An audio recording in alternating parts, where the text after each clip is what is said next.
Ushbu loyiha Toshkent viloyati Mikrokredit bank, Keles bxo, Toshkent viloyati Toshkent tumani Istiqbol mahalla fuqarolar yig'inida joylashgan. 1844-sonli kontriga asosan yer maydonimizga kartoshka mahsulotlari ekilgan. Ushbu yer maydonimiz 10 gektarni, ya'ni uzunligi 600 metr, bo'yi esa 400 metrni tashkil etadi.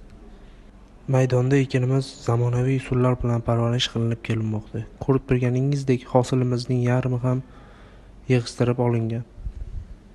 Mahsulotimiz rivojlanib, hosil olish vaqtiga yetgunga qadar 120-150 kun davomiyligida bo'ladi.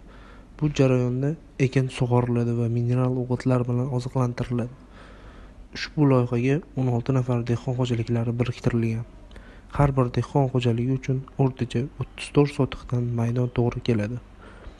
Ushbu loyiha samarali amalga oshirish uchun Sardor yashil dalalari va Istiqbol kooperativ ishlab chiqarishi biriktirilgan. Ushbu loyiha bo'yicha har bir gektardan 14 tonna, umumiy miqdorda esa 100 tonna hosil olish rejalashtirilgan. Kelajakda esa yanada maydonni kattalashtirish va shu orqali dehqon xo'jaliklarini rivojlantirishga ko'zda tutilgan.